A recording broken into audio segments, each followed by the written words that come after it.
So good evening, ladies and gentlemen. My name is Michael Arthur, and I have the honour of being the President and Provost of UCL. And I know that we have lots of visitors from outside the university this evening, so it's my great pleasure to welcome all of you to what I think will be a really interesting evening as we launch the new UCL Institute for Innovation and Public Purpose. This is going to be housed and be associated with the Bartlett, the Faculty for the Built Environment, and that's a very good place for it to be, as I'm sure will become clear as the evening goes on. UCL wants to make an impact on real-world problems. Our new Institute for Innovation and Public Purpose and its founder, our director, Mariana Mazzucato, will play a critical part in this agenda. And IIPP will build on the tremendous impact that Mariana's work is already having around the world. In her book, The Entrepreneurial State, she explained the need to develop new frameworks to understand the role of the state in economic growth and how to enable rewards from innovation to be just as social as the risks taken. She's advised policymakers around the world on innovation-led growth. She's currently a member of the Scottish Government's Council of Economic Advisors, a member of the United Nations Sustainable Development Solutions Network, Leadership Council, and Sitra, that's the Finnish Innovation Fund Advisory Panel. She's a winner of the New Statesman Speary Prize in Economics and the German Friedrich Ebert Stiftung Prize. And last week, I'm delighted to tell you that she became the winner of the prestigious 2018 Leon Tief Economics Prize for advancing economic thought. And then just to bring you right up to date, today she's been announced as a new fellow of the Academy of Social Sciences. Congratulations.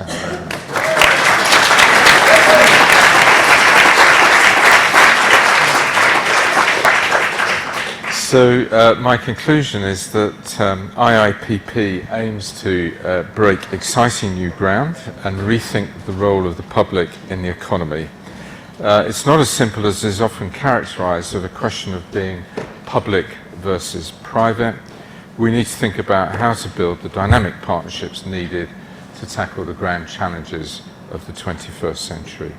So I'm very much looking forward to seeing what Mariana and her new institute can do in that regard. So it's my pleasure now to hand over to Professor Alan Penn, who's Dean of the UCL Faculty for the Built Environment, affectionately known as the Bartlett. Alan.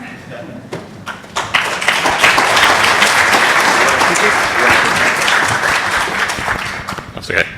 Okay, thanks very much. Thanks, Michael. And my job is actually very quick. I've got to really say a little bit about why it is that the Bartlett would be the right place for the Institute of Innovation and Public Purpose. That might not seem instantly obvious, and when David Price, whose inspiration this was actually, came to me and said, "You should meet Mariana," I was sort of, "Are you sure?" But when we did meet, it became very clear that there are links, and the links are that what we do in architecture, in planning, in the construction of the built environment is always driven by a vision. And what we have to do is train people up to construct a world that we want to live in the future. And in doing that, what we're doing is we're shaping the future of society.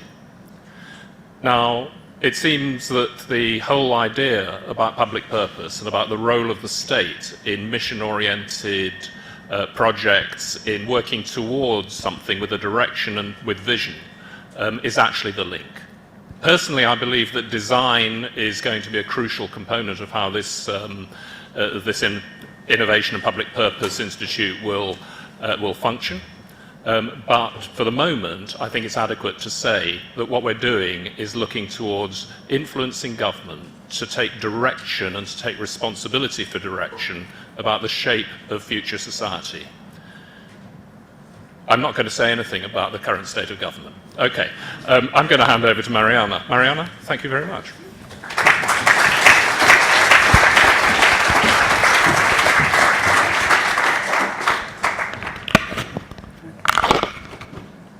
Great. Okay. The problem with women's clothes is that when you put up microphone, you then start revealing parts that perhaps you shouldn't. Okay, so thank you so much for the introduction, Michael Arthur and Alan Penn.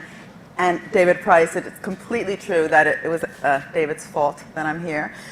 We had wonderful conversations, and I absolutely got convinced that UCL was the place to build an institute that has the ambitions and the aims that I'll be speaking about today. It's a university that was the first in England to accept women, the first in England to accept people of all religious beliefs, as well as those who don't have religious beliefs.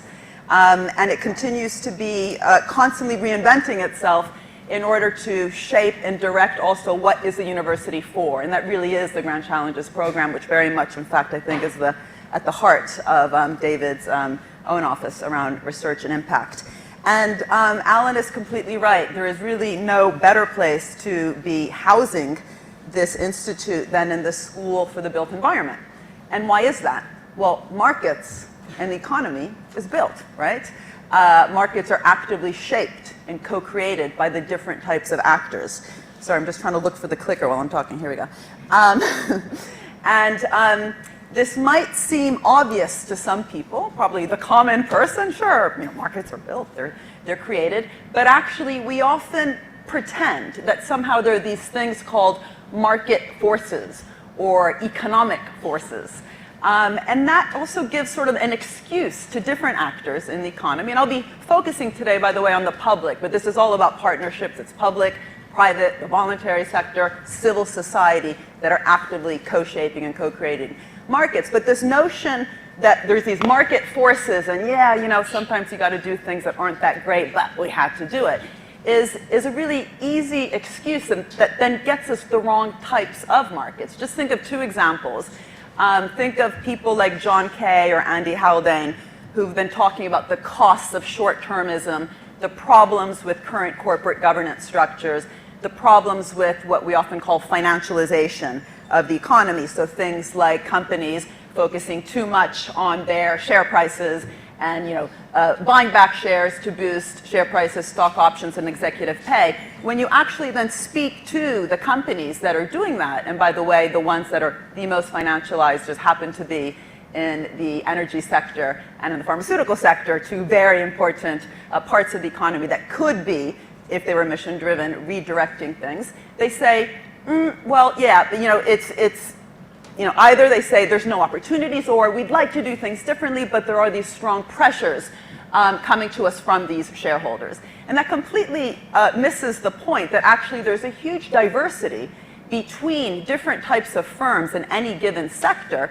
on the actual decisions they are making precisely around those areas. There's a whole literature called Varieties of Capitalism. There's different types of capitalism. There's different types of ways to structure markets. And in fact, all you need to do is look at any sector like telecoms, and you see this. You might have companies like Huawei, #1 in the world. It's a Chinese company. It's a cooperative.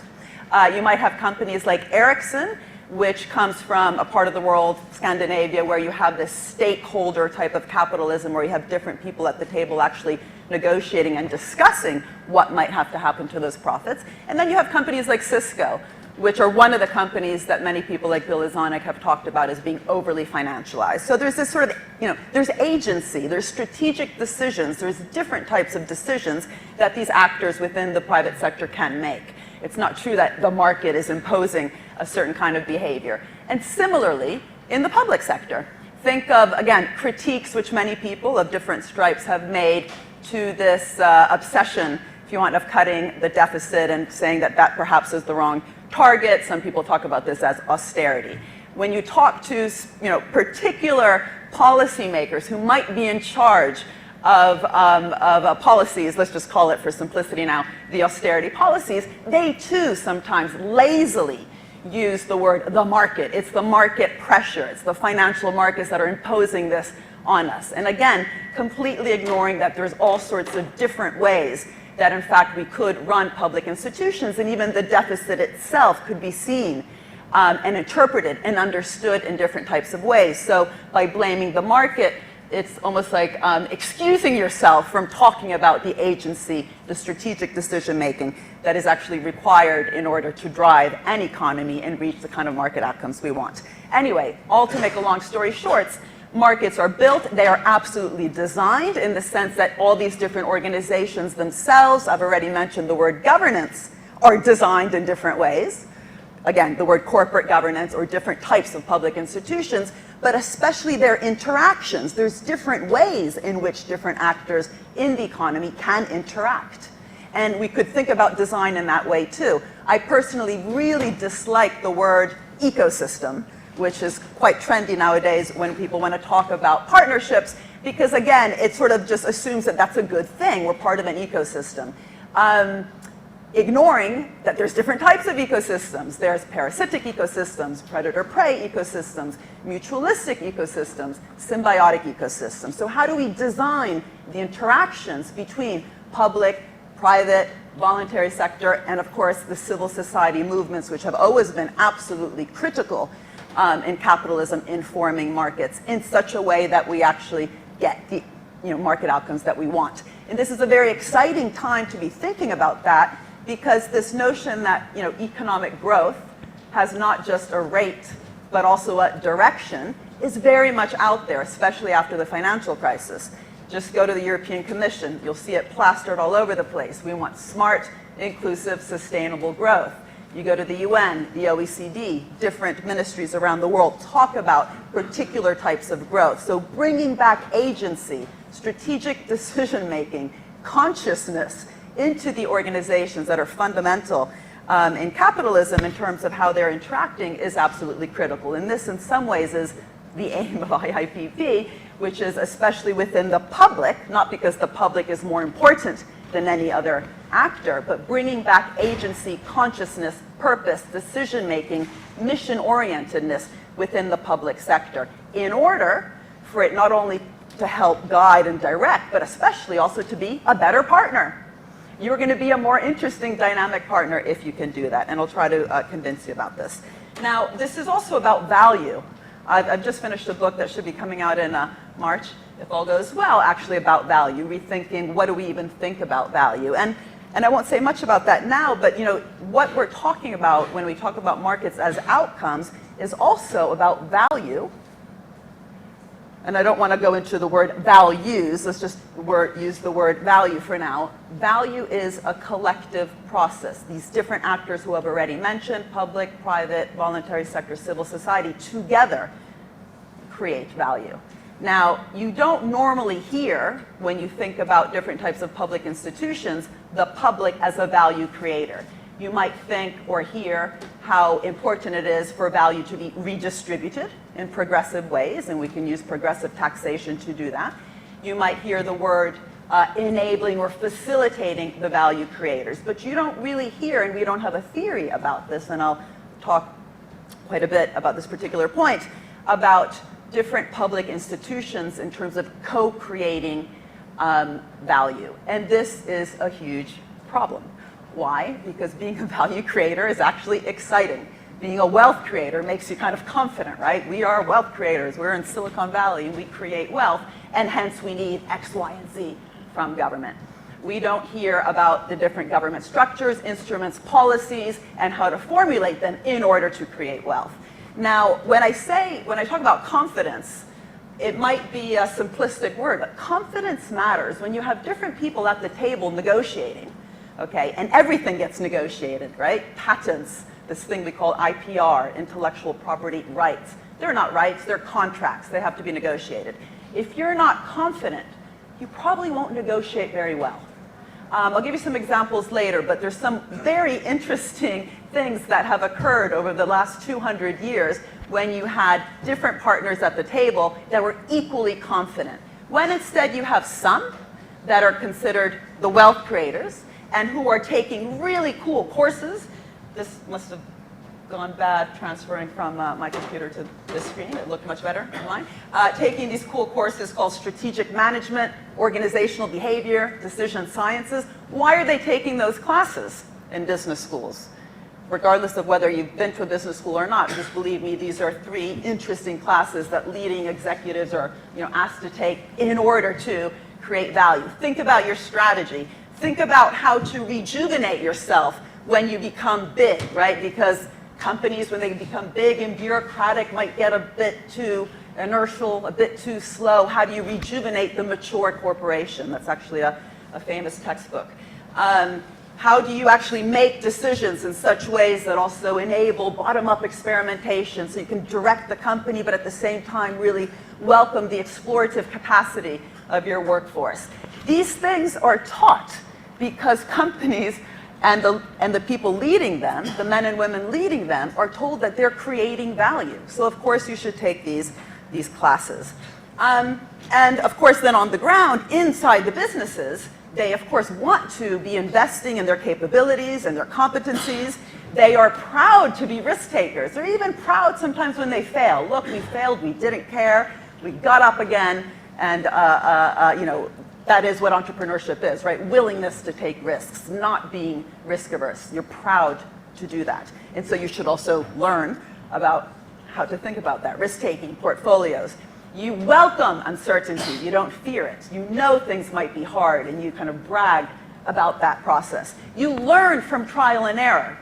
The problem is not failure, but it's getting up again and learning from those mistakes. You make strategic choices. You direct the company. And again, that's one of the main things you learn in these strategic management classes.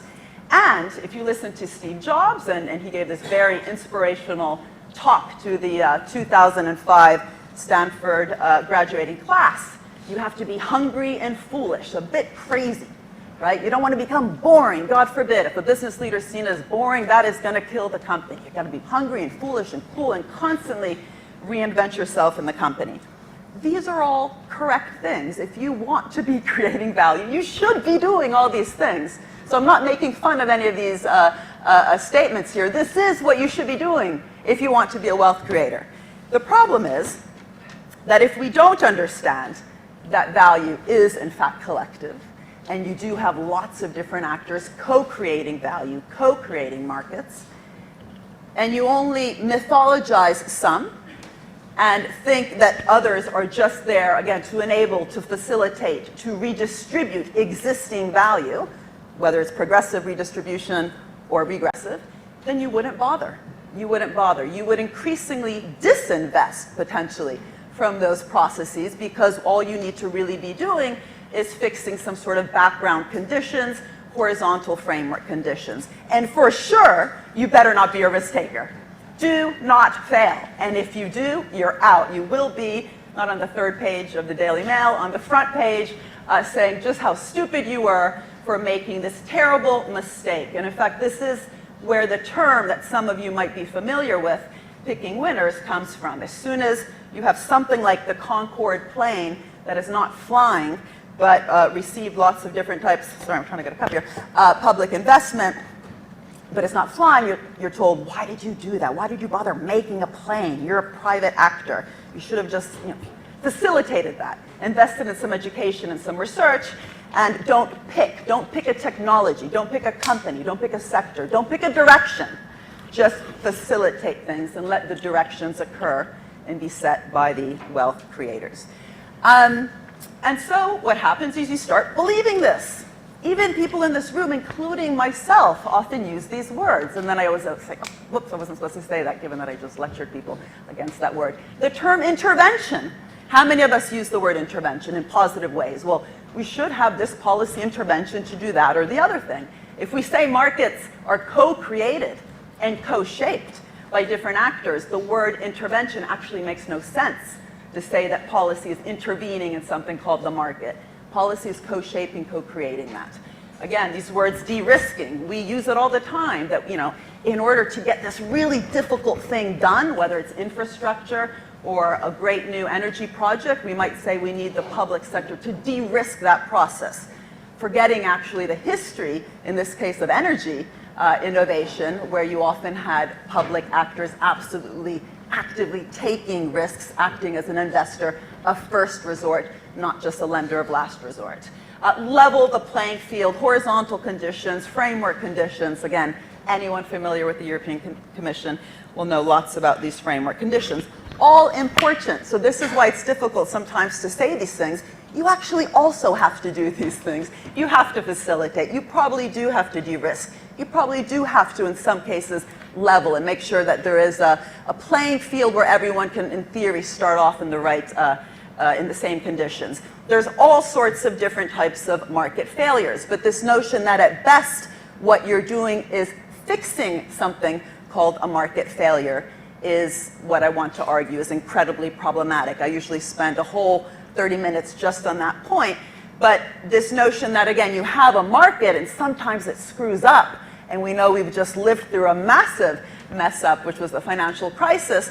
It's not to say that those market failures don't exist, but this notion that the policy process is just there to fix a problem in the market is incredibly unuseful, actually, to steer and to shape economies and markets in ways that actually achieve these big ambitions around things like smart, inclusive, and sustainable growth.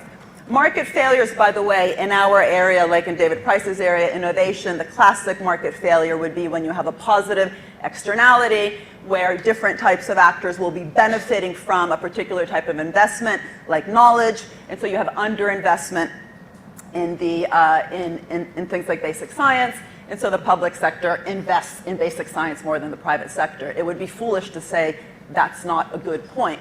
The point is that it would be very hard, for example, to understand the history of technological change, technological revolutions, which have been at the heart of capitalist growth processes for the last 200 years, if you just saw this process of coming in and fixing something like a public good problem in the case of knowledge, or negative externalities like pollution coming in and fixing them through something called the carbon tax. These market failures exist, but they are talked about, the discourse, the narrative around the policymaking process as just fixing something versus actively shaping and creating it is what I want to argue is incredibly limited. And we need a different framework which I like to call market shaping, market co-creating. But we shouldn't forget that those kind of notions that you're fixing something also then brings up all sorts of fear. What happens when government comes in and fixes something? It might actually mess things up even more. So there's a whole body of thought that I won't go into here, but it's called public choice theory, and on the ground it's basically called new public management, that has convinced civil servants to be extremely careful. Be careful because you're so easily corruptible. There's all sorts of capture, there's also problems within bureaucracies. Be careful, because actually, this unfortunately is the lowest sentence here that some of you can't see, government failures, government messing up when it comes in to put a patch here and there, might actually be even worse than market failures. And that on top of this notion that actually at best what the public sector can do in terms of how it does things, the process of policymaking, and how public organizations are run, it should be somehow imitating the efficiency and the cost-benefit metrics that are used in the private sector, leads to also seeing the citizens that are being supposed to be served, if you want, by the public as customers and clients. It becomes something quite useful to think, let's cut here and there, let's literally shed some load. Load shedding is a word that's actually used, believe it or not, from a different institution, because we don't want this thing called the public to be too big and too clumsy, be as nimble as possible, again, fix things and then get out of the way, so there's no real reason that you should be too dynamic and large. Outsourcing, as we know, has been a very strong tendency and trend in recent years in terms of thinking that you might as well, again, just stick to the basics and then outsource different types of activities like IT to the private sector. The NSA scandal, the whole Snowden affair, in some ways could be interpreted as being a result of the US government having outsourced IT. By the way, it would be foolish to think that you shouldn't outsource anything. the University of Sussex, where I was before, there was a big debate on campus on whether it was correct or not to have outsourced the catering structure of the university. And the students made, well, they had a big debate about that.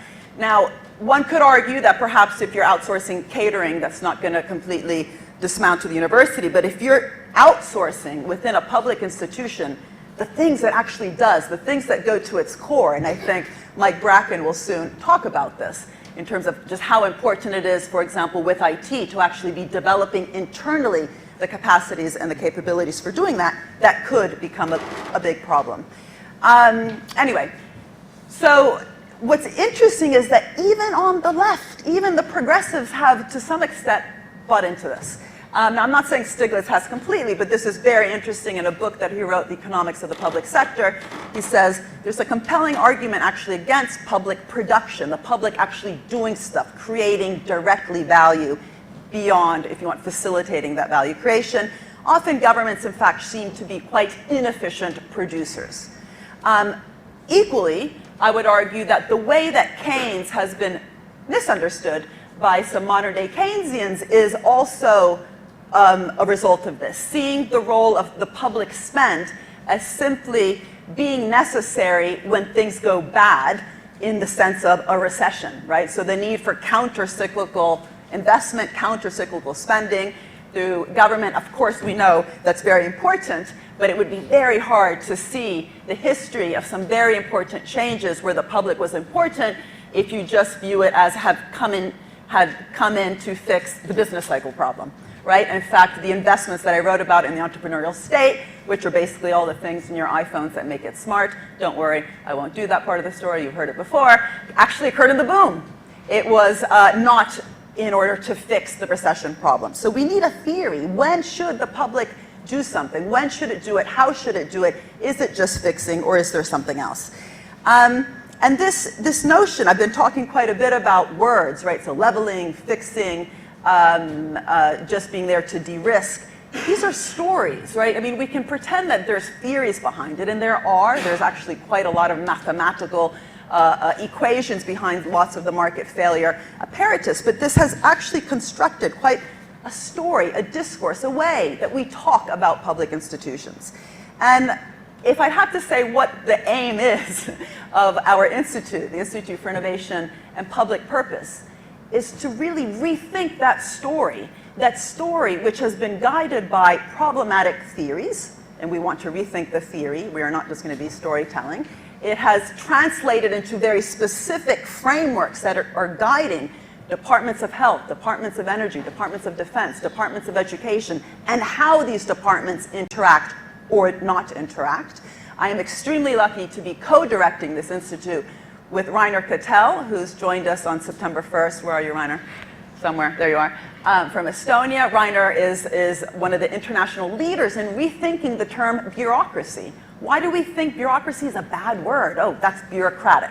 We could construct the coolest, funky, hungry and foolish bureaucracies that are dynamic and capable to learn, capable to change, capable precisely because they're investing in their capabilities and capacities. And it's very hard to do that with these existing frameworks. So having an active market making, market shaping framework, which then says, ooh, how are we going to do this? How are we going to shape? How are we going to co-create value? How are we going to co-create markets? Requires agency, as I began with.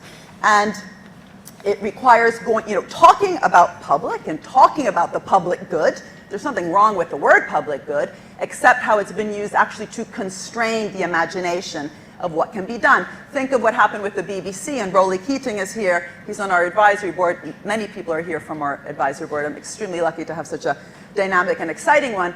Rolly will know from his work at the BBC, even though now he's at the British Library, that actually the way the term public good was used, for example, in the Charter Review for the BBC, was to almost constrain what it was able to do. This notion that you're allowed to create documentaries about giraffes in Africa, you are allowed to do high-quality news programs, but do not do soap operas and talk shows. That's for business.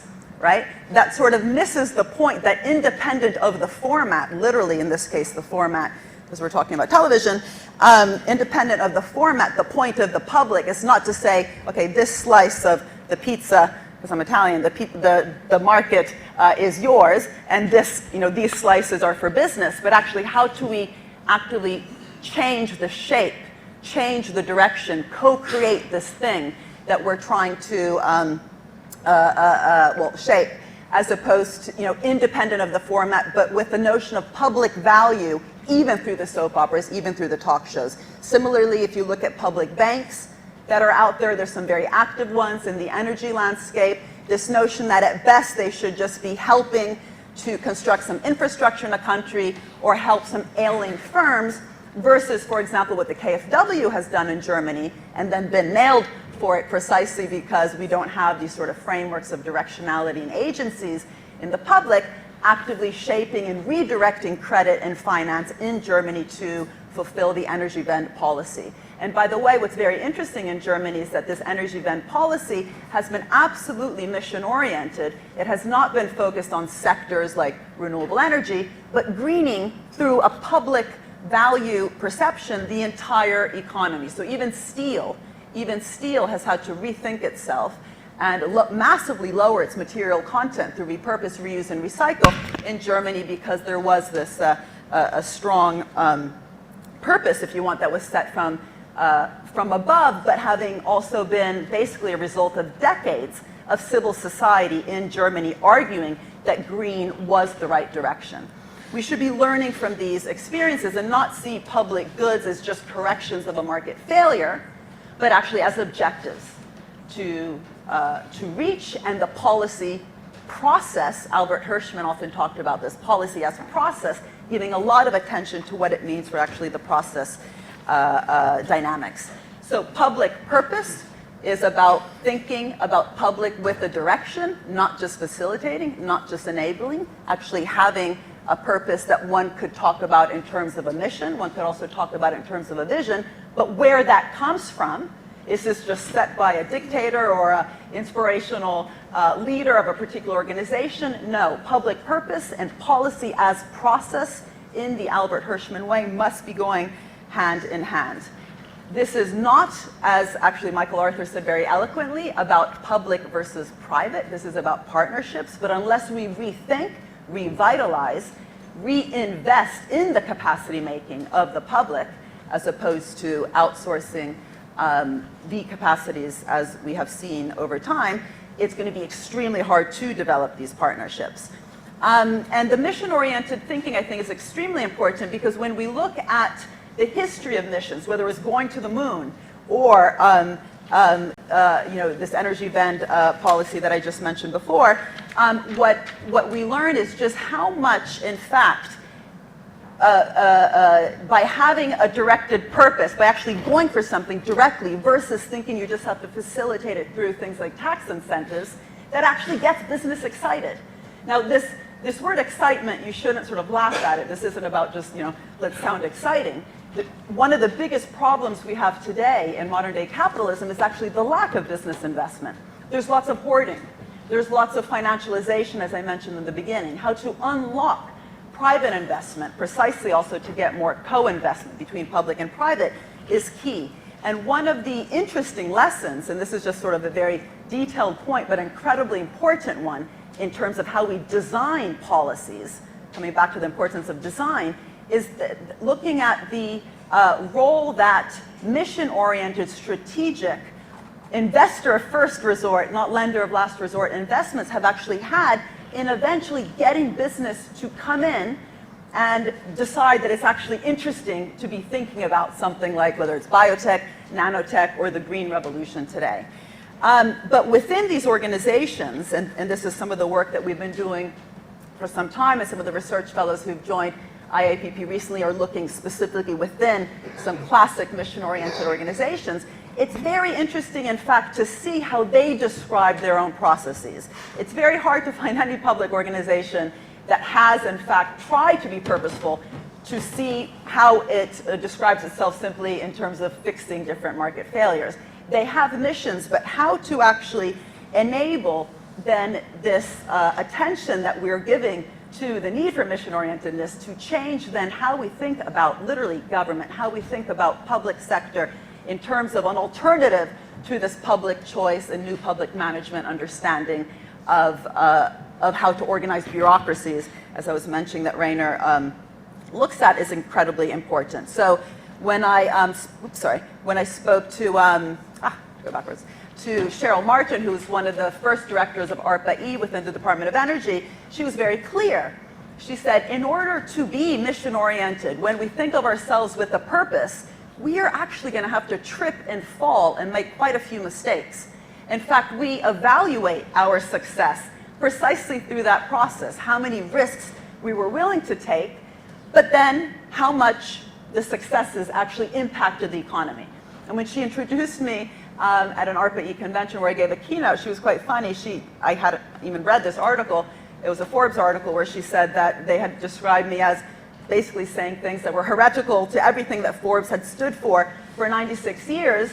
And I said to her, but actually what you do within ARPA-E actually is antithetical to what we hear every day. For example, I think just that week there had been a front cover of The Economist saying that for a green revolution, all we needed governments to do was stick to the basics, invest in skills, some infrastructure, and then get out of the way and let the revolutionaries do their thing.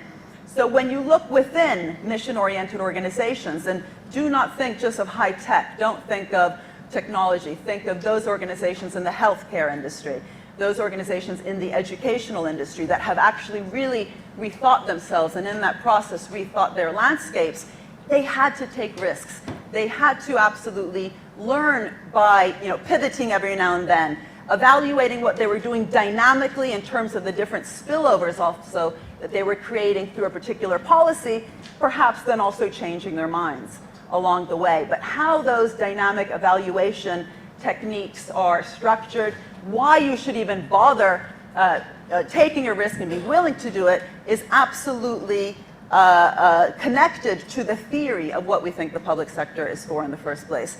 One of the most exciting things we're doing right now, we just started last month in the Institute, is working closely with the UN's Sustainable Development Solutions Network, thinking about how we can actually use lessons from mission-oriented policies to create road mapping. I don't like that word because it sounds too linear, but let's just use it for now.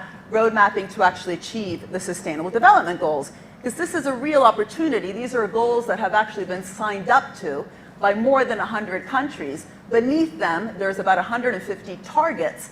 How to structure economies, and often at the city level. I think Dan will hopefully talk to us about some cities in just a minute, and I will finish because I think I'm 1 minute over. How to restructure particular policies so that they are actually geared up to solving concrete targets, concrete missions over a 5 or 7 year period that can actually fulfill an ambition which is as concrete as some of these sustainable development goals, and the targets underneath them are incredibly important. And we shouldn't forget that both green and care can become broadly defined ways, in fact, to redirect economies. And many of these SDGs are, in fact, talking about both care and sustainability.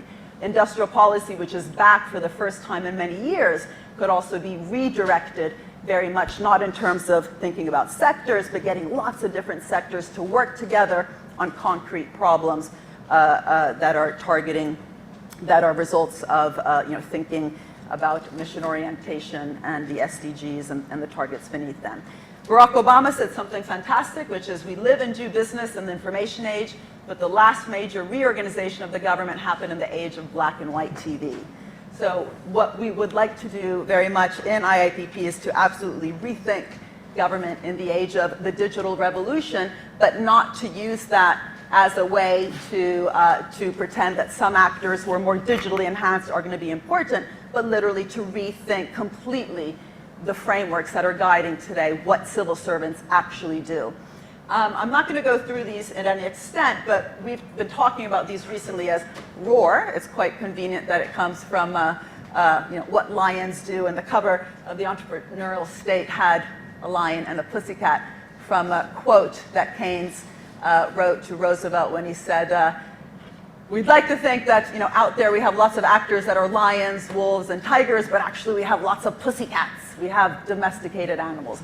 How to get different actors in the economy excited to be co-creating and co-shaping markets together, thinking about opportunities, something that Alan Penn said yesterday in a meeting we had, thinking about opportunities requires a different framework. So the 4 questions that we are using in IIPP to both direct some of the research that we have, and you have, I think, all one of our flyers that have some of the 8 sort of research streams, but very much the way that we are trying to engage with different organizations through a network that we have called the Mission-Oriented Innovation Network, where we have sharing between 30 organizations across the world, which we've identified as being mission-oriented and having tried at least to actively shape their environments are around these 4 questions. How to get over the problem of picking winners and admit you have to pick, you have to make choices, how to make those choices at the same time of enabling and nurturing bottom-up experimentation. So directing the economy in a green way or in a care way, what does that mean? How to invest within the organizational capacity, so you're nurturing that explorative process and policy ask process and able to create these hungry and foolish bureaucracies. Assessment, how do we actually get over the cost-benefit metrics that continue to guide so much of the ways that we think about efficiency within the public sector and actually construct concretely metrics that are more dynamic and actually capture these spillovers. That's why outside, by the way, when you go to have the drink, as well as inside your packets with the postcards, we've written words and then crossed them out and proposed a different word. So not picking winners, picking willings, not picking the willing, those that are willing to engage with you, not cost benefit, but dynamic spillovers. And rewards. This is not just about smart, inclusive, sustainable growth. This is absolutely about sharing both risks and rewards through very concrete instruments, very concrete negotiation, very concrete ways to come to the table equally confident that I mentioned at the beginning. What are the ways that people have done this across the world in different organizations, whether it's been, again, through particular IPR schemes, I'm done, or particular conditions around reinvestment. So the public does this, but then profits are reinvested in order to do that. Again, patents themselves being something that needs to be negotiated. And one of the big problems with patents nowadays is that they are increasingly upstream, and that's a failure of negotiation. We're actually patenting the tools for research. We have a great collaboration with the RSA using this framework as a pilot within particular cities that are thinking about green. And I'm just going to finish by saying goodbye before the discussion, but MOIN, this word, Mission-Oriented Innovation Network, that we are establishing, we just launched it actually yesterday with one of our first meetings with our partners, means hello. And it means hello, and what is very important for us as researchers is not to go lecture to policymakers around the world about the usefulness of our theory, but to actively co-create this new framework. In the first 6 to 9 months, we just want to listen. We want to hear, for example, how the picking winners, how the crowding out arguments have actually been experienced within particular organizations as different from the BBC and ARPA-E. So thank you very much, and can I just say thank you especially to all the incredible people that have actually made this, because I'm not sure if we're going to remember to do it later. So Gemma, Linda, Sarah, Anne, Rainer, Manfred, and Philippa, thank you very much for organizing this entire event today.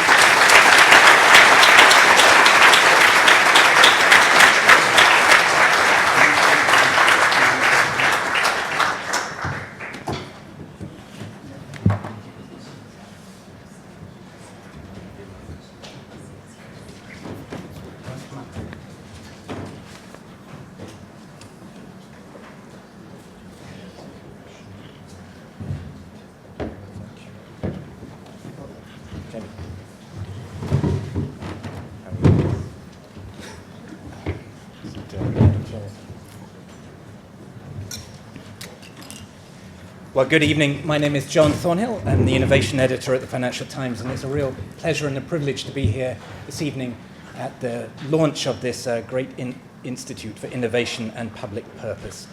As my job title suggests, I have a great interest in the subject and have long admired Mariana's thought-provoking contributions in this field.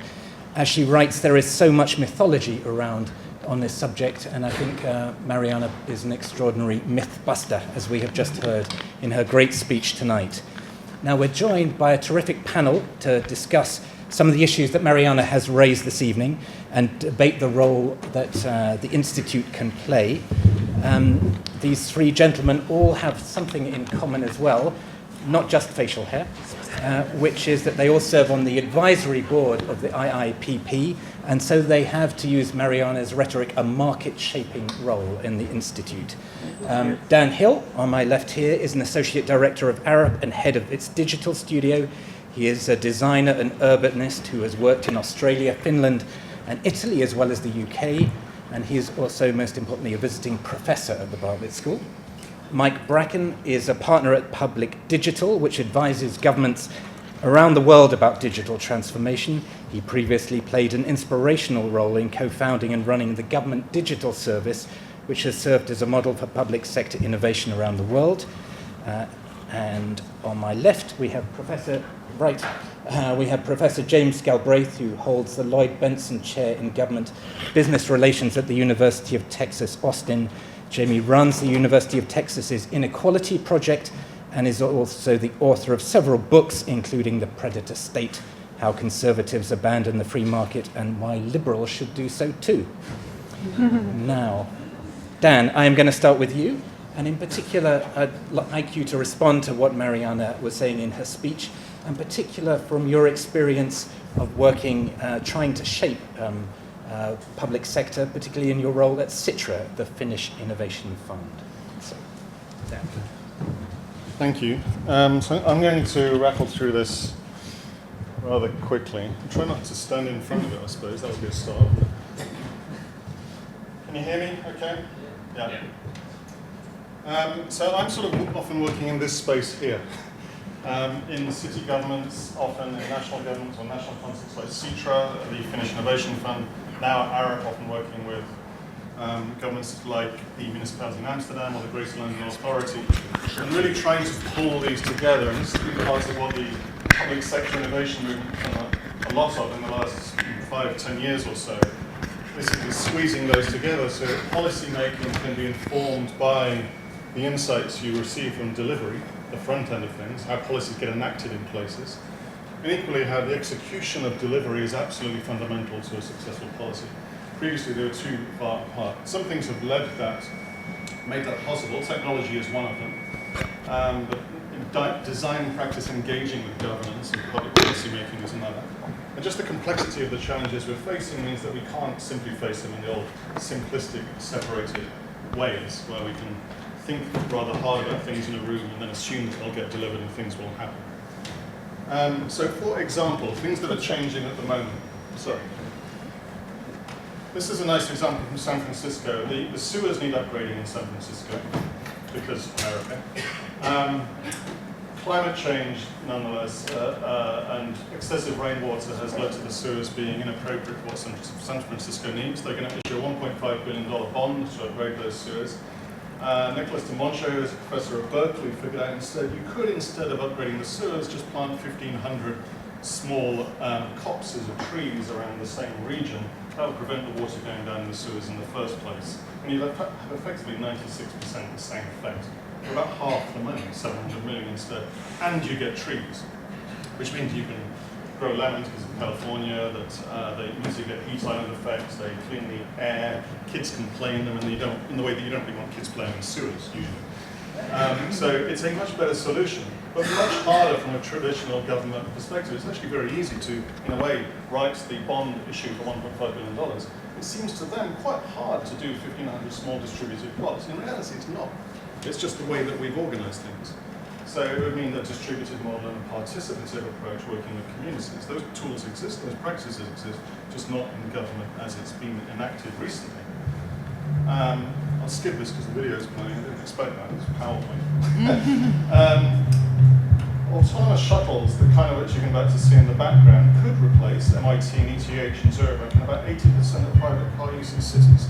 Cities like Singapore or New York, or Zurich region and so on. That could radically transform some of the issues we have, like this city in London, where basically everybody's breathing toxic air and the city's congested. If we make the right decisions. If we make the wrong decisions, it could absolutely be deleterious. We could add to the congestion. We could destabilize public transport. All kinds of negative outcomes could happen. Superlocal renewable energy, as in photovoltaic cells on people's roofs, or the equivalent of, there's numerous ways of doing that, with battery storage in the basement, could radically transform the way we generate energy and store energy locally. And indeed, this project in Perth, Australia, just shares the energy at the scale of the grid. It's effectively, instead of a national grid, it's a microgrid at that scale, owned by the community. Very, very interesting. That's energy without energy companies, if you like. And finally, this idea of cooperative housing. 15% of Berlin housing stock every year is now being built by cooperatives. 25 to 30% of all housing in Zurich, going for 30% by 2025, designed and owned by cooperatives. Working with architects and so on, it tends to be 25-30% cheaper than market levels, without any real public subsidy. It's affordable, it's far more sustainable usually than the market produces, because if you're designing your own house, why would you not make it sustainable? Because you're picking up the running costs. Super interesting model. So all of these models exist. The question is, what do we do about that? So we're seeing interesting public leadership emerging. I'm really impressed actually by this quote by Jean-Louis Nisca, the Deputy Mayor of Paris, in the context of autonomous vehicles, so the shuttles I talked about, or private versions of AVs. So if we don't design the rules of the game, we as the city of Paris, before 2020, it'll be a mess. We should announce that no private-owned autonomous vehicle will be allowed. It will only be mobility as a service. As in, you call it, it comes to you. Conceivably community-owned, shared, cooperatively owned, publicly owned, a form of public transport. All of those are options. That's really impressive for a deputy mayor to get on the front foot about that kind of thing. We need to decide what's right for Paris and its citizens before Mercedes-Benz or Tesla decide what's right for them in terms of Paris. This is super interesting. It shows we can co-opt the technology. CityMapper, a London-based startup which made a very successful app, which is probably on half the phones in the room. They just launched a bus service because their data from the app showed a gap in TfL, Transport for London, service. They said to TfL, can we launch a bus there? Incredibly interesting, but look at the way they announce it. This is co-opting the technology and reframing it, in this case, in a European context. Silicon Valley, it's a social, hyperlocal, multi-passenger pooled vehicle. Most of the rest of the world, it's a bus. we know what buses are, you know, and in Silicon Valley, the folks that make apps don't really know what buses are. They might see them occasionally in the distance, but they don't tend to exist for them. So it's just a bus, but it's enabled in a completely new way, and it's incredibly interesting as a result. It shows this kind of technology can be co-opted into in this case, you derive a public good from it, in fact. And then this question of how do you reorganize? This is fascinating as well. Helsinki City Council, to the sort of Barack Obama quote, just reorganized last year from 34 different departments, which is typical of most city councils, to 4, on the basis that that's a better shape to address 21st century problems or opportunities, challenges, basically. They did this for full Nordic brownie points after an 18-month co-design process with citizens, as they do because they're Finns. And it's incredibly interesting. I mean, it's still shaking out. There'll still be a lot of blood on the walls that still needs cleaning up after that kind of shift. But that's the kind of shift we're talking about, and it's a redesign, effectively, of the form of government. In central government, it's fascinating. I think about a decade ago, or maybe 2011, when you started your work, Mike, there would have been a handful, or you said to me a minute ago, 0 designers employed by central government. There are now 800, which is extraordinary. The inspirational work of GDS has then blossomed across the Home Office and numerous aspects of central government. That's an incredible strategic capability at the heart of government now. But look at what it means for architecture. So leaving aside the digital delivery, in 1970, about 50% of the architects in the country were employed by the public sector. Now it's 0.7%, 0.1% in London. That's a massive strategic loss. Design intelligence leached out of the public sector. The kind of thing we had before London County Council was a generator of talent, extraordinary generator of talent, actually, shaped generations of architects. That's not happening now. This thing, it was relaunched on Kickstarter recently, was the British Rail Corporate Identity Model. It was a beautiful piece of work, extraordinary public design. We didn't know how to deliver it then because we didn't have things like service designers and stuff that we do now. Actually, we could enact this and make it work in a way that we arguably couldn't back then. But we need that strategic capability back. So again, 52, 53, 1,500 architects in London County Council Architects Department, or roughly that. Now we have an absolute handful in there. So finally, the questions I'd ask as well. can we do this thing about stealing the dynamics of technology? I've talked about malleable or distributed or lightweight technologies without having to import what some people have called the Californian ideology that goes with it. So can we take the tech and reframe it, or build the tech here in similar ways and build it for our context? Secondly, how do we make the case for addressing the 21st century on its own terms, using organizational methods and forms that, like the Helsinki switch that I talked about? How do we make the case for that, recognizing they are different challenges? Thirdly, the public value of this thing. Mariana talks about this, of course. My work is in cities. The things I talked about there in co-op and energy and mobility and housing, how do they create new kinds of value to make new kinds of cities? Because we desperately need to make new kinds of cities, a number of reasons. How does the local ownership of those things, through co-ops, turn the economics upside down? Actually, we're making it cheaper, but conceivably reducing GDP might be better. We don't really have a language for that kind of thing. We're taking energy at the low, super local level. It's effectively free energy. How does that work? And finally, could this actually, all of these things, the design practice we're talking about, actually enable a rebirth of sort of public surf design, as we saw a little bit in the 50s and the 70s and the 80s. We see it with GDS that Mark, I think I'll talk about in a moment. So that actually enables us to get right on the front foot and be ambitious and innovative. And echoing Mariana's words, be really ambitious about that kind of work at the core of government. Thank you.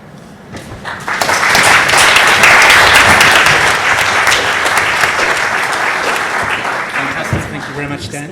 I think that's really interesting. The shift in focus looking at city government, and I think that's an issue I'd like to come back to in just a minute. So Mike, over to you.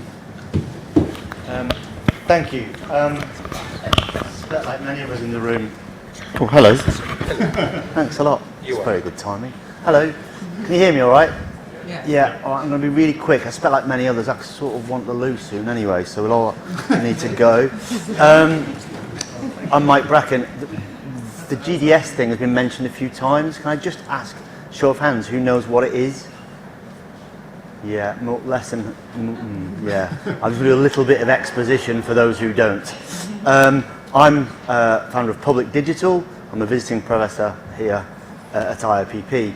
And what we do is this, sort of help big governments and big institutions who work at scale in the public do sort of the stuff with the GDS. I only really want to come with two thoughts tonight to support Mariana and build on what Dan said, but I'm going to have to explain a little bit about GDS first quickly. So basically, for a variety of reasons, all of which too boring to go into, in 2010, the government said, people from the internet, you can come into the middle of government. That is always a really good idea, by the way. If you ever happen to run a government, get them in the middle. And what does that mean? Well, for a start, our thinking was this. Tom Loosemore, my colleague at Public Digital, said, this is what digital means, applying the culture and practice of technology of the internet era to respond to users' raised expectations. Keyword on that slide is users, because, as my other colleague Ben Terrett would say, what government needs to do when you're in government is focus on the people, on the users of services. Users is an important word, non-pejorative. It's users. And this is tracing paper in the windows of the office, he ripped out the middle and said, focus on the people outside. And that was our philosophy. Philosophy takes you so far, but you need some principles. And the principles that Mariana talked about so well in terms of the current choice thinking, which is so really unhelpful when you're in government, you need to replace with something else. Another colleague of ours, Russell Davis, helped shape our thinking into these 10 design principles, which are now being really used around the world in many different areas. They're very simple. Start with needs, do less, design with data. They sound very catchy, but underneath them is a wealth of information. If you click on a link, you'll find a paragraph, then a manual, and then a guide, then a procurement list, and finally all the way into the HR process and the review forms. So these principles we put at the top of government in the centre and flowed all the way through. Your favourite website, gov.uk, is something that we created, and we did that so that one simple point was that users, when they were dealing with government, needed to know that it was government they were dealing with. Prior to this, over 3,000 websites all look different. What government was saying to us as users is, you have to learn how we have organised ourselves in order to deal with government. That's an insanely arrogant way of running a government. We then went on to reform 25 of the most important transactions in government, got about 21 of those out. There are quite a lot, we had to count them at the start. There's 1.3 billion transactions in central government, about over 600 services. What I really want to talk to you about today is markets. If I'd just shown this slide and not told you that lot, you wouldn't have understood how we got here. So we're trying to reform all these services, and the critical point was, well, what does a market look like? Everyone in government was telling me, well, you know, what does the market say? So I had a look at this market, and helpfully in 2011 our Parliament produced a report which described the technology supply chain for government services as an oligopoly. And like all good economists here in this room, you know what follows an oligopoly, which is a cartel. Those blue dots on a map represent 84% of the purchasing of government technology services in 2011. That's a £16 billion bill going to 7 dots on a map. Modesty forbids me saying which companies live at those blue dots, but I can guess. You can guess too. 3 years later, it looks like this. The blue dots aren't to scale by value. There are now 3,500 small and medium enterprises, digital companies, technology companies, participating in the government's supply chain of digital services. That market did not just happen. The market had stopped that happening very well for 20 years. That had to be designed.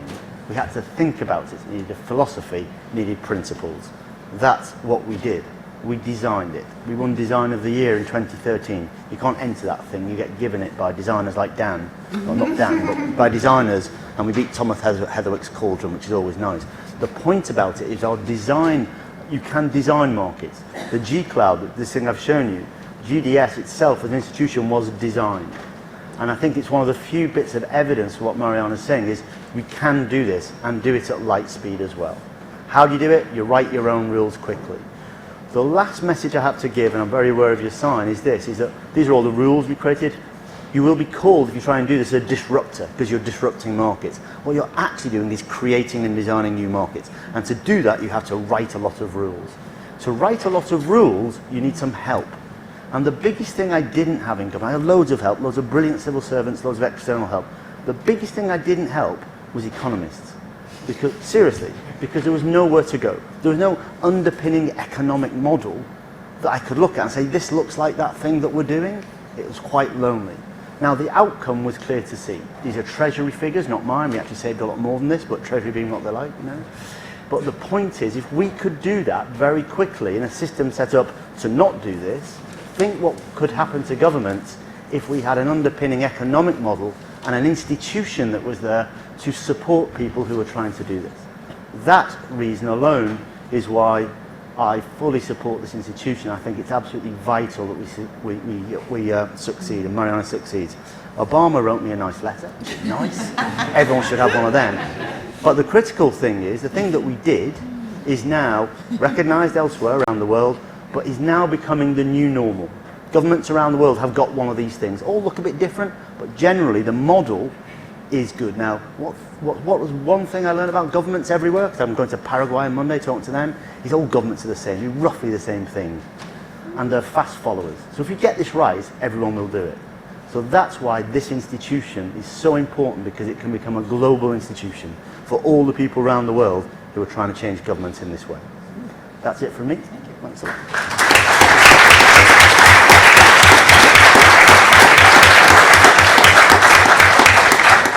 Fantastic, thank you very much, Mike. Now we've had a terrific exposition of the kind of theoretical aspects of what we're talking about tonight. We've had a great exposition of the practical. And I wondered if I could ask Jamie if you could help draw together both of these themes and also to help set some of the priorities for the Institute.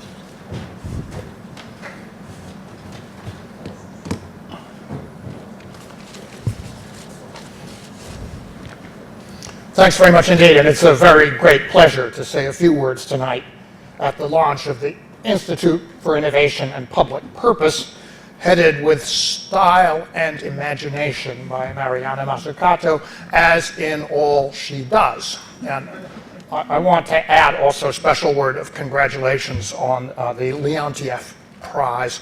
Vasily Leontiev was my the professor of economics, taught the first course I ever took in the subject. He was an eminent realist. I know that in 1929 he took a balloon up to help plot the paths of railways in China. So there is something that was not being done strictly by markets. He was also my father's closest friend on the Harvard economics faculty, and I think he would be pleased to have you as the recipient of a prize in his name. Well, I know what innovation is, or I think I do, but what is public purpose? A precise definition may escape us, but that old definition of smut, I know it when I see it, probably won't quite do. Let's reach back. When John Maynard Keynes, in The Economic Consequences of the Peace, wrote of Victorian Britain and its ethos of thrift and investment, of the double bluff that held both capitalist consumption and workers' wages in check, he wrote that in its way society knew what it was about, evoking with that phrase a common psychology that fits an instinctive view of public purpose. 4 decades later, my father struggled with this theme, with the concept of countervailing power, with the problem of social balance, what he called the relationship between private affluence and public squalor in the affluent society, with the planning system in the new industrial state, and with a book that was entitled Economics and the Public Purpose, that was published in 1973, by which time the counter-revolution was already well underway. In modern so-called mainstream economics, regulation is a burden. Taxes are distortions. The civil service is at best unproductive, or at worst corrupt, a pestilence if not a curse. The public sector, if it provides anything, it is public goods, something that can be weighed by the same quanta of economic value as anything else, and therefore traded off against the privately provided goods. Now, there was something to this vision in the 18th century when there were basically 2 departments of government, a department of internal looting called taxation, and a department of external looting, which was called the Navy. But in the 19th century, industrialism interposed new technologies, large producers, distance, and networks between workers and consumers, the 2 aspects of the economic person. And within just a few decades, 5 or 6 decades at the most, the entire edifice of untrammeled capitalism collapsed. The food was tainted, the medicines were either ineffective or lethal, and the factories burned down with scores of their workers still inside. The entire banking system and the stock jobbing economy fell to the ground as speculation turned into panic, to the point where, let us remember, half the world turned toward communism as a arguably better alternative. Perhaps not here at UCL, but at Cambridge when I was there in the 1970s. The story was that the question had been posed to your fellow Italian expatriate, Piero Sraffa. Piero, were you the 4th man? To which he replied, I can no longer remember which number I was. The 20th century, however, proved that there was indeed another path, another choice. It proved that social insurance, universal social insurance, provided through government in a way that was administered extremely economically, that this brings health, that this brings longevity. It's one of the great discoveries of the Social Security system, that it was really supply-side economics. You pay people on a monthly basis to keep on living. They respond to the incentive, and so they do. That progressive taxes limiting the extent of inequality, estate taxes limiting the creation of dynasties, that these things bring and preserve social peace. And above all, the 20th century proved that in the modern world, there are no markets of any consequence without regulation. This is just part of a basic biophysical principle that applies at all levels of organization. At the level of the human body, especially when you reach my age and that of some of the others in the room, I look at my colleague from California, you find that if you don't regulate your blood pressure, you run into problems. If you don't keep oil in your crankcase or water flowing through your reactor, you run into problems. And if you don't keep good regulatory control over your banks and bankers, exactly the same thing happens. They blow up. Public purpose in a nutshell. But there's more. A democratic and reasoned society has the capacity, must have the capacity, to make choices and to set goals, to end unemployment, to make health care a universal right, to prevent nuclear war, to hold the level of carbon dioxide in the atmosphere under 450 parts per million, and climate change, global warming, below 2 degrees Celsius. This too is public purpose. And once the society agrees and sets to these goals through a legitimate mechanism, then it's incumbent upon public purpose to set the framework for the economy to function. Thinking about these questions is about language. It's about asserting the meaning of words, and that words, in fact, have meaning, which this phrase, public purpose, actually does. So when a long time ago, far, far away, Mrs. Margaret Thatcher declared that there was no such thing as society, she had it precisely wrong. And it is time, it is well past time, to reclaim public purpose and to use the idea to define without apologies the tasks that are before us. That is why the Institute for Innovation and Public Purpose, IIPP, is the right thing at the right moment. Thank you very much. Pleasure to be here.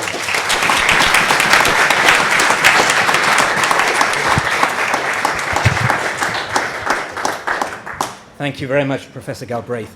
I wondered if I could just flip this straight back to Mariana, because I think one of the interesting things that has come out here is we often think that the central governments now, particularly in the two countries represented on this panel, amongst the panelists of the UK and Britain, the UK and the US are distracted at the moment, in Britain by Brexit and in the US by the latest tweets. And I wondered, Mariana, if, as Dan and Mike were talking about, that a lot of initiative can come at the local government level, at the state level in America. Do you think there's a real possibilities now of kind of market shaping and creating initiatives at that level? So what is this on? Yeah. What we're trying to do specifically on that is actually structure a platform for learning between particular organizations. You know, the word the state sounds kind of like Big Brother top down, but actually what the state is a decentralized network of lots of different public organizations, as different of, you know, a public bank, the BBC, a Department of Health, and the organizations within a Department of Health. So that sharing process is not happening today. Why is it not happening? Not just because you don't have an institution saying, let's do it. You don't have it also because many institutions don't talk about what they do. You know, one of the things I said in the entrepreneurial state was this irony that the US actually talks like Jefferson, but acts like Hamilton.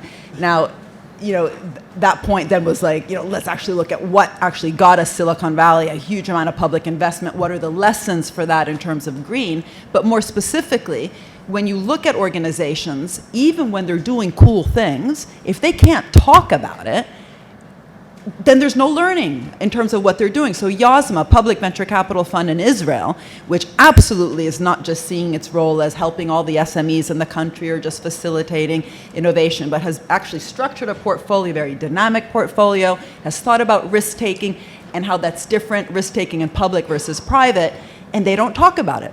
right? Because they have to still pretend that they're just fixing market failures. I won't mention the name, but someone in Israel said to me, Mariana, of course we're doing what you're saying, but we have to pretend that we're fixing markets. So in some ways, what IIPP is a coming out of the closet party for lots of these organizations, not to say how great they are.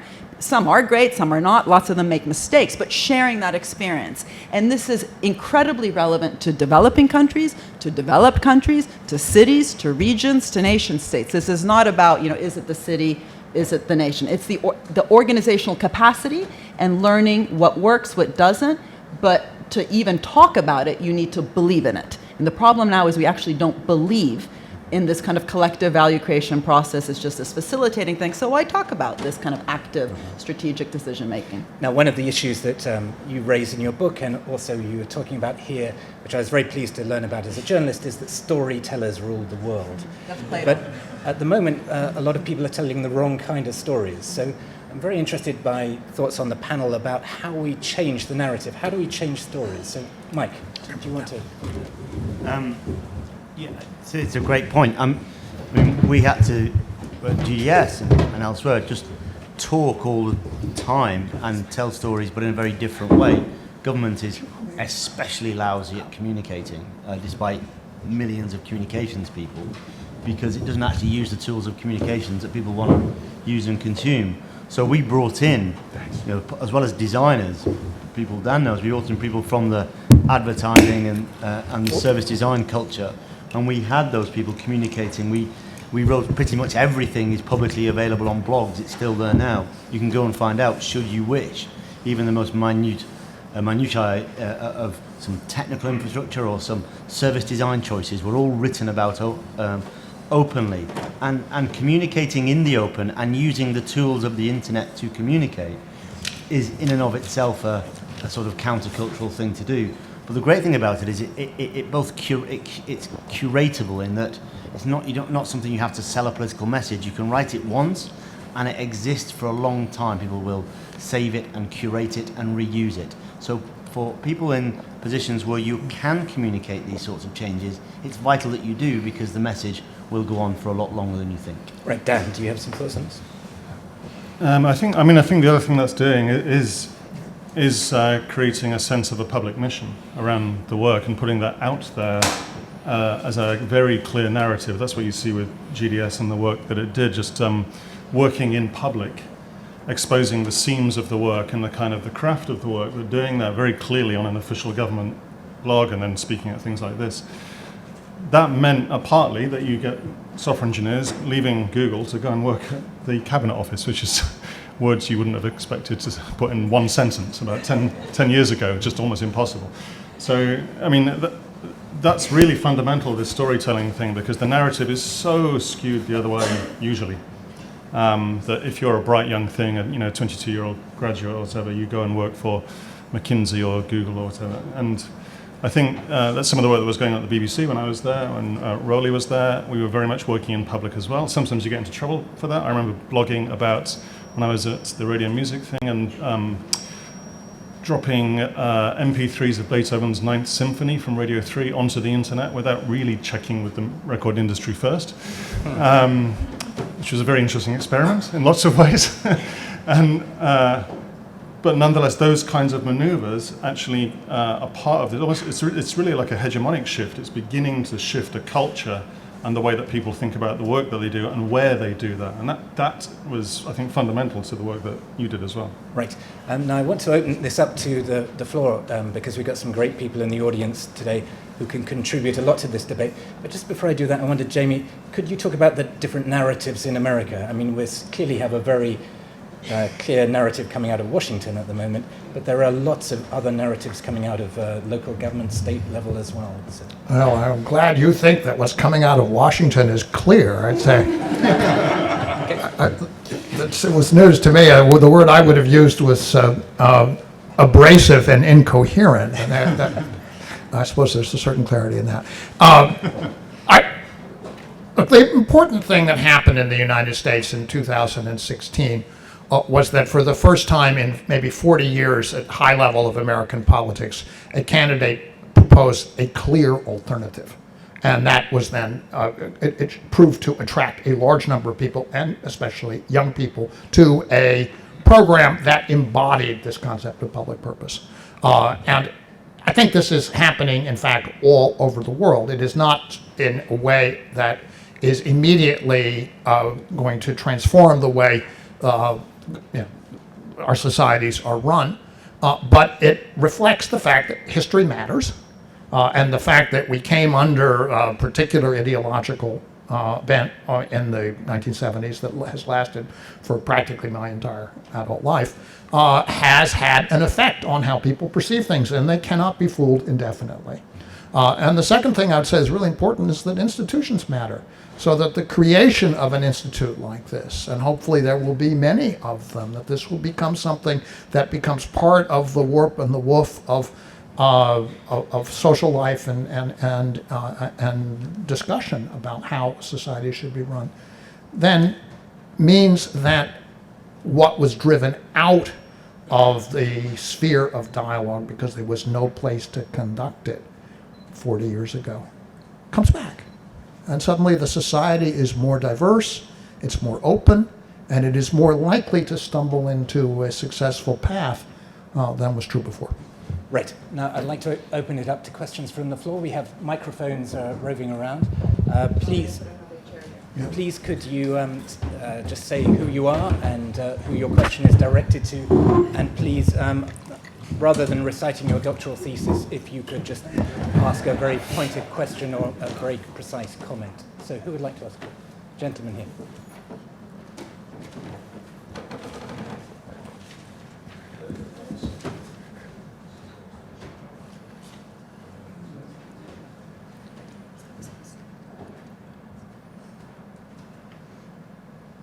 Why don't I just shout? Yeah. I'm Con Keating. I have a very simple question for Untitled. What role do you see for HM Treasury in this? For? The Treasury. What role do you see for HM Treasury in this? Mariana. We should have a. What role do we see for the Treasury? So this has to happen at the level of the Treasury. One of the things, even just within a much more narrow topic, which is things like innovation policy or development policy, the actual, sort of ministries that are in charge of some of the big market shaping areas, given that innovation and development are key to driving an economy. One of the huge problems actually has been is that the Treasury is here, and every now and then a bone is handed to someone like Vince Cable. So you're allowed to do this policy, but stay there. And then, of course, what's driving lots of the economic policy is precisely the kind of theories that don't understand the key drivers of sort of long-term growth. So the real problem, for example, with all the deficit stuff was not so much, is austerity good or is austerity bad, but actually the deficit. There's no proof that it actually even matters. So a country like my own, Italy, has a very low deficit, has had a very low deficit for 20 years, but has a very high debt to GDP ratio. How can that be? Just ask even, any first-year undergrad how that could be, and they're not trained to think that way. So one of the key issues is that when you don't have active public and active private investments, you actually don't get long-run increases in productivity and GDP, and so you have this crazy thing where you might have a low deficit but a very high debt to GDP ratio. Something as basic as that, without even talking about public purpose, is not understood by people. And my big idea, to be honest, in terms of a TV program for this is a format called Cab Converter. I get into cabs, and in 5 minutes I somehow convert black cab drivers. They turn around and they say, no one ever explained it to me that way. Now, I'm sort of joking, but not really. We need to find a different type of vocabulary, not just in the way that we've been talking about, but actually opening up, and I think this is why what Jamie was just saying is so important, opening up the ability of the public to even understand the key determinants of growth, even when it's badly defined. We all know that GDP is so problematically defined, but there's a complete miscommunication and ignorance out there on some basic things. In this case, it's what a ratio is. So we can move on from James Corden's carpool karaoke to Mariana's cab converter. Right, Mike or Dan, do you have a quick comment on the role of the Treasury? Yeah, your last two words in your question were superfluous, because it's not what their role is in this, it's what their role is full stop.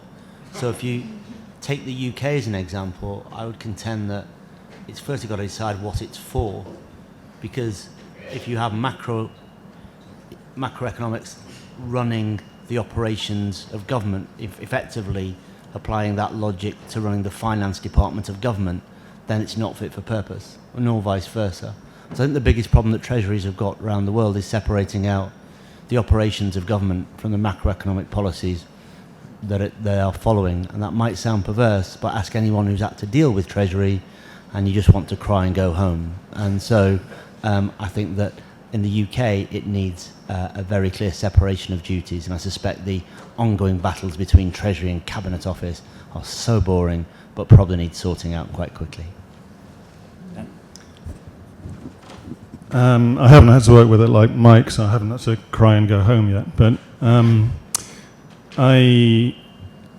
not the Treasury so much, but I'm interested in the relationship between the city's finances and the national finances in this country. That's where there's a huge disparity in terms of the ability of a mayor or equivalent. We have a couple of mayors. I don't know why we don't have more, but to work with the tax finance raised in their city.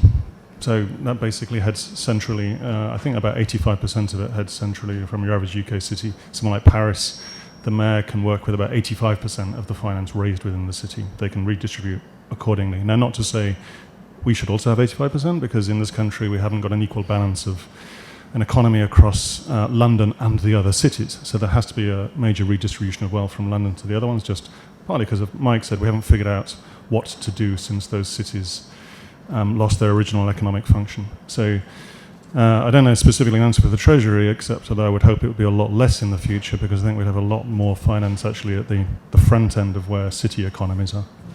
Now, with all respect to Mariana, I simply have never encountered a cab driver who didn't understand these issues. They're all basically small business people, and they all have a clear grasp of double entry bookkeeping.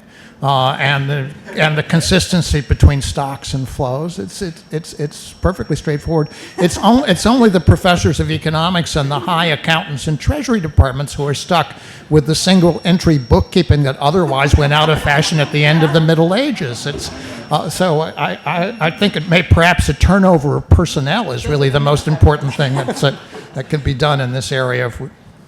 Okay, wonderful. So can I just add one thing, because there's a PhD student here, Matteo Delady, and his PhD is actually on this question, asking the Treasury, do you even know how the multiplier, the Keynesian multiplier, differs when A, you're just, say, building bridges and roads and digging ditches and filling them up again, versus when you have a mission-oriented policy like the energy event? What do we know about literally the effect on GDP of every pound spent on having a vision and not having a vision? Right, could we pass the microphone to the lady here, and then if you could pass it back to the gentleman behind you. Andrea Westall, different hats, but for this question, trustee of the Foundation for Democracy and Sustainable Development. Note that's got a question mark at the end of it. So the question is to the whole panel: what are the implications for democracy and innovation there for public purpose? Who would like to have a go at that one? Mike, why don't you start? I think actually the implications are very good, because one of the key problems with our current model is that it validates and often encourages intermediaries to act as government. And some of those are quite benign, those intermediaries. Ask your accountant, hopefully. But many of them are not. So Mariana's mentioned sort of IT providers, very large-scale enterprise, software companies, and so on.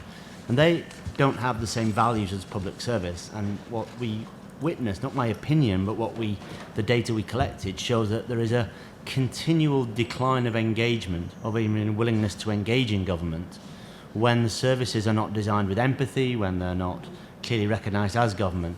And that long-term trend of disengagement can be seen in such trends as voting records. So a small example would be when we got hold of Register to Vote, or a huge whopping IT program, and stopped that and create something called Register to Vote, you then have, when we did it properly with empathy and targeted at people, we then had 3 million more people on the electoral roll, thereabouts. Now you could say one of the outcomes might be Brexit, but you know, not my fault. But the point is that there's a very clear line between designing services with empathy and values, and then seeing engagement and take-up. And the real problem for government is more intermediaries, the more people you have between government and the users, I suspect damages the long-term legitimacy of government, and therefore the democracy on which it sits. I wonder if I could just... You have one very vocal supporter. I wondered if I could just reframe the question a bit for Mariana.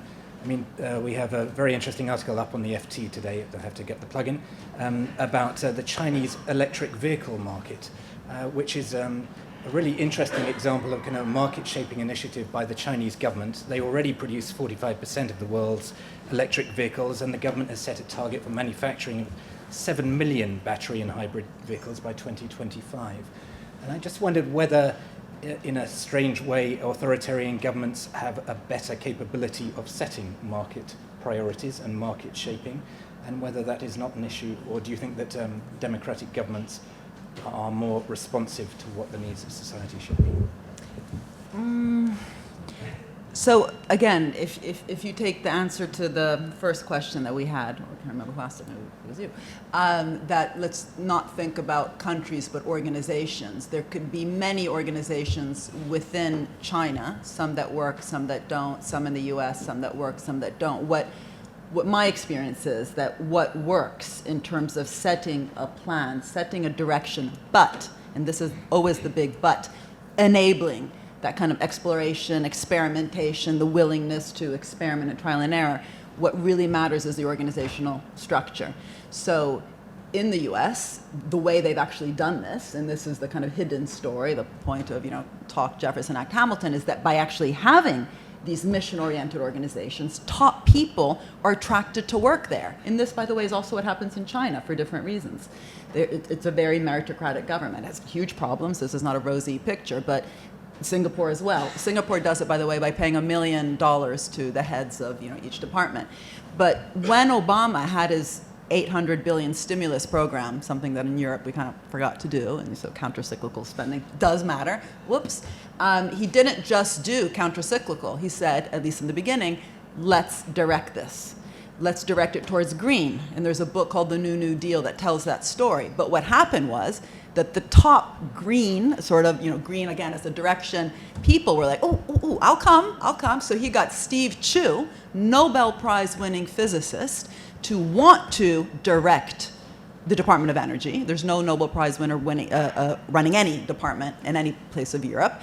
And he set up ARPA-E, which is the sister organization, I already spoke about it today, to DARPA, but in the Department of Energy. And the guy running ARPA-E was Arun Majumdar, who then, later, after a while, and ARPA-E is doing really, literally for, energy, similarly to what DARPA did for the internet in terms of radical innovation. They came up with a huge innovation in battery storage before anyone like Elon Musk. He then was asked to go work for Google. So he ended up being, the vice president for energy for Google. That whole thing, which some people interpret as sort of, the backdoor problem, actually, and this is the point about GDS. I mean, Tech City had a really, Silicon Roundabout had a very hard time hiring the top computer and software engineers. They all wanted to work in GDS. It was sexy to work in GDS when Mike was running it. It was very mission, just because Mike is so sexy. And that's changing that discourse, changing that story. It's a virtuous cycle. And the vicious cycle is the more that we talk about these things, it's just facilitating. Who wants to be a facilitator? You're a Nobel Prize winning physicist. Of course you don't want to just go set up some sort of facilitating tax credit to be business friendly. Wonderful. Now, just want to squeeze in one last question. The gentleman here has been very patient.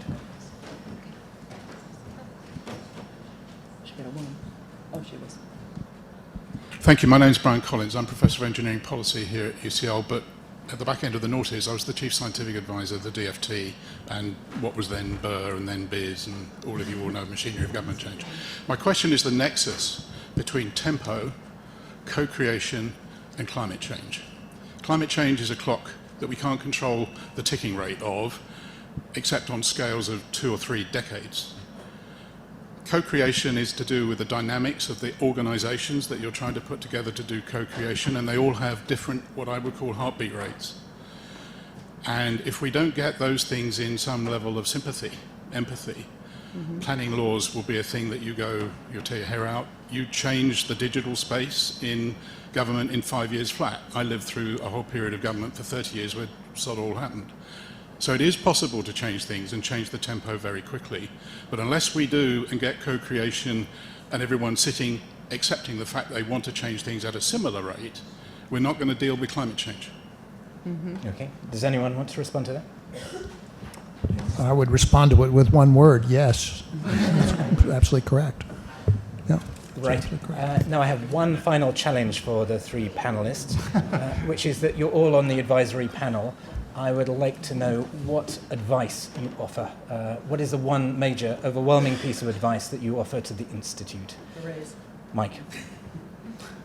Run fast and don't look down. Just go for it. Dan?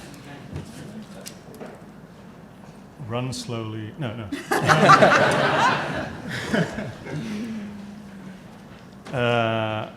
I'm fascinated by what Brian just said. I'm still unpicking that one because I think the other thing is linked scales of decision making, and really understanding that, because there's a danger one can get caught up, particularly with economics, around the macro and the national level.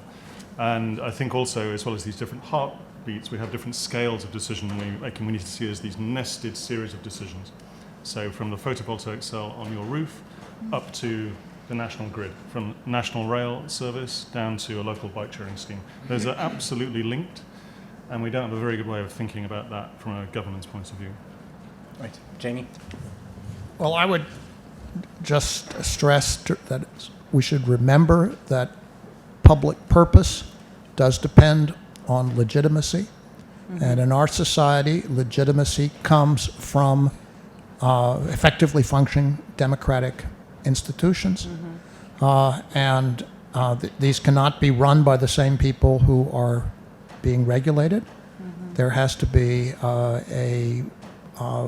essentially coming together of the society as a whole as part of the process of defining what public purpose actually is. Right. Well, we must bring it to a close there, but thank you very much for all your contributions. Thank you particularly to the panelists and to Mariana for a wonderful evening. And I think, as in Mariana's words, this has really been a great coming out party. So we wish you, the Institute, all the best.